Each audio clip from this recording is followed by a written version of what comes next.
और इधर गुना में 2 बच्चों के साथ हुए बलात्कार की घटनाओं पर कांग्रेस ने बीजेपी की शिवराज सरकार और राज्यसभा सांसद ज्योतिरादित्य सिंधिया पर निशाना साधा है। कमलनाथ सरकार में मंत्री रहे और कांग्रेस विधायक जीतू पटवारी ने कहा है कि बीजेपी के राज में बेटियां सुरक्षित हैं। जीतू पटवारी ने यह भी कहा कि शिवराज सरकार के कार्यकाल में दलित और बेटियों के खिलाफ जुल्म बढ़ गए, लिहाजा बीजेपी सरकार को बेटियों की सुरक्षा सुनिश्चित करनी चाहिए।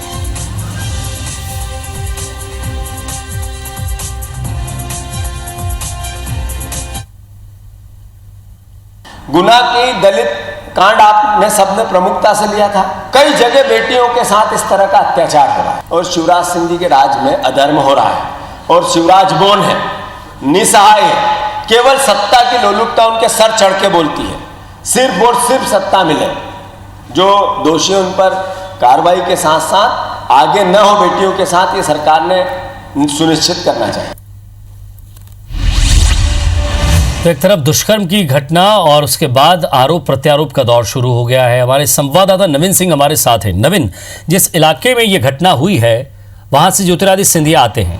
अब विपक्ष को मौका मिल गया है कि वो ये किन प्रकरण कैसे भी करके वो इन्हें घेरें, लेकिन सवाल यह है कि क्या विपक्ष ने भी ये बात उठाई है कि नहीं, उन्हें न्याय मिलना चाहिए और ऐसी घटनाओं पर रोक लगे?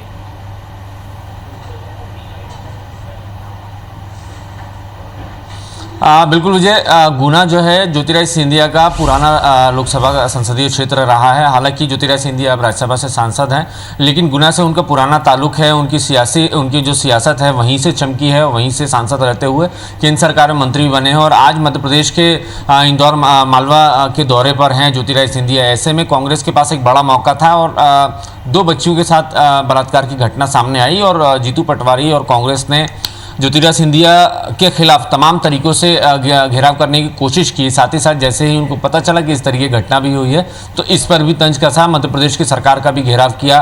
बीजेपी की सरकार का घेराव करते हुए मुख्यमंत्री शिवराज सिंह चौहान के लिए कहा कि उनके राज्य में बेटियां सुरक्षित है। गुना में एक 4 साल की बच्ची के साथ और एक 12 साल की बच्ची के साथ जो घटना हुई है वो बेहद निंदनीय घटना है और इसके खिलाफ दोषियों के खिलाफ सख्त कार्रवाई होनी चाहिए, ये मांग की है जीतू पटवारी ने। साथ ही ये भी कहा है कि आने वाले वक्त में कम से कम मध्य प्रदेश में ऐसा ना हो, ये इसकी सुरक्षा जो है, बेटियों की सुरक्षा मध्य प्रदेश की सरकार सुनिश्चित करे।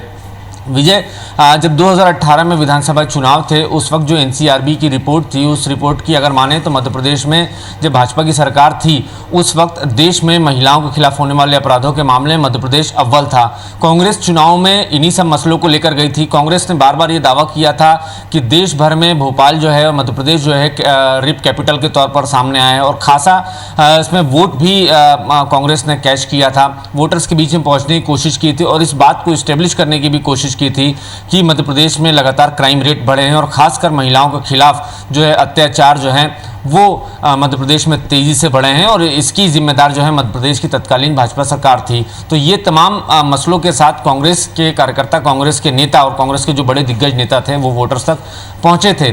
और अब मध्य प्रदेश में एक बार फिर मिनी विधानसभा चुनाव है, 27 सीटों पर चुनाव होने हैं। तो कांग्रेस जानती है कि वो मुद्दे हैं जो सीधे जनता से जुड़ते हैं, जनता के आत्मा तक पहुँचते हैं, पब्लिक और वोटर्स के बीच में बहुत आसानी से जाया जा सकता है इस मसले को लेकर।